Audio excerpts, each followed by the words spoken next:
Welcome back to another episode of the Bird Factory podcast. Really unreal, but it's time to go to our ridiculous moments happen. I actually saw a ridiculous moment in your last fight with Salvador Martin. Yeah. The lights turned off while you were fighting.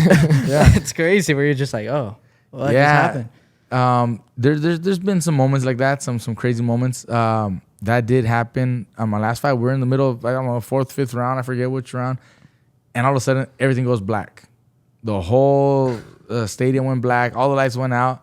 So I just stayed at a distance, and he also stayed at a distance. None of us tried to hit each other at the moment. Lights came back. I'm like, all right, cool. Let's go back. Stuff like that had happened. There was another fight that I was in that happened where we're fighting, and all of a sudden the lights go out. I mean, there's moments like that. Just shows you that nothing's perfect. Not everything's perfect. Sometimes it could be just somebody walking across, pulls the plug, accidentally steps over a plug or something. You just never know. Other ridiculous moments in my career. Let me think about something like that, because walking in the my first fight, okay, I'm about to turn pro. This is June of 2006, 2006. I just graduated high school. I'm about to turn pro in like 2 weeks.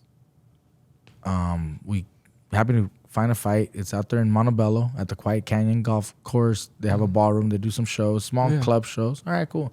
They offered an opportunity for me to turn pro. All right, let's do it. We go there. We're weighing in. After the weigh-in, my dad says, let me go to the liquor store, pharmacy, I forget what store it was, to buy some Gatorades and just, hydrate a little bit. All right, cool.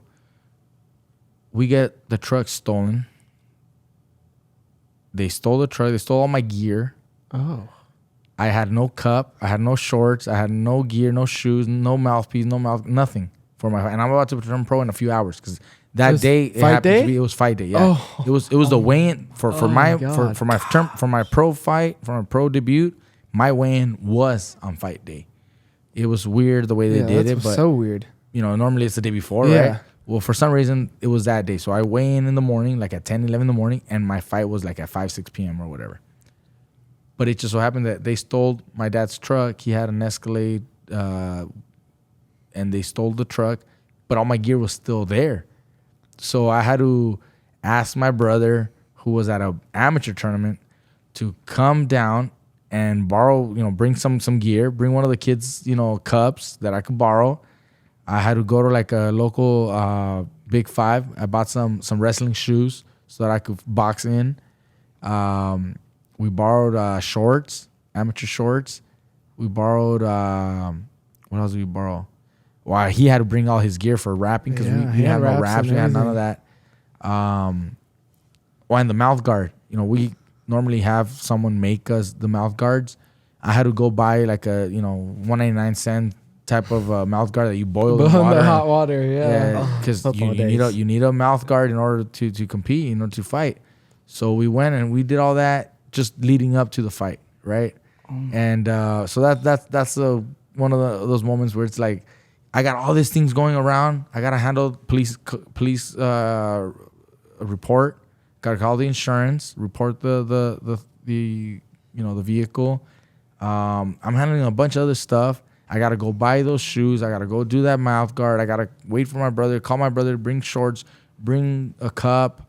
We're all doing all this stuff, and I'm fighting like that same like within a couple hours. like 2 hours difference or whatever. That's crazy. But that's how I turned pro. Oh. Got paid $900 for the fight, but what they stole from me was actually worth more than that. So I ended up kind of losing money on my per fight. Did you guys ever find it or anything? They found the truck a couple of days later. I think it was like on a Monday or something. Tuesday they found it. They called us up. We went back. It was sitting on bricks. It was sitting on bricks. They stole the wheels. They stole all the gear. Was gone. They stole all the gear. They stole the back seat. They didn't mess with anything else. Like, they didn't mess with the engine or anything, but they did steal the wheels, and I think that's really why they stole it. It was for the wheels. My dad, it had some nice wheels on it.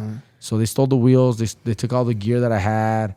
I don't know whatever happened to that. My robe, everything that I had, even like warm-up gloves and mitts that we had, it's all gone. Shorts, T-shirts that we were gonna give away, all gone.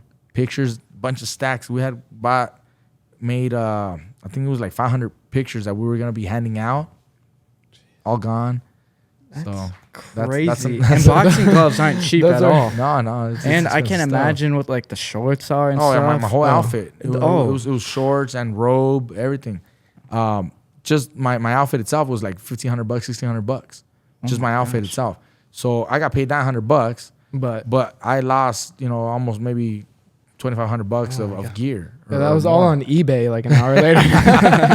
Literally. If they had kept it, it probably would be worth some money with my career now. What type of boxing gloves was it? Like Grant, Everlast? I had some warm up gloves that were winning, small little warm up glove that were there. We had some mitts, some small winning mitts, also for warm ups.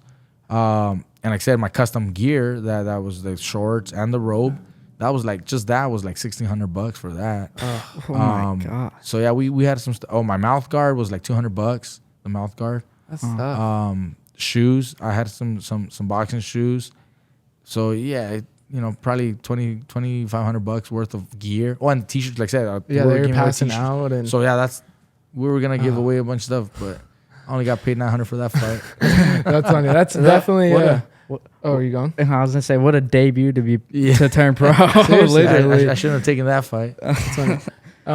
But yeah, it's definitely a ridiculous burn moment. I would never expect that's that. like fight day. That's like going to a golf tournament because golf clubs are expensive. My gosh, like $3,500 for like the best of the best, and that's like going to a tournament and stolen. Then you have to go use the rental club. Then you're using like other people's stuff, and it's like not the same. Doesn't feel the same. I had to borrow one of the other fighters' amateur cups for my fight. Oh.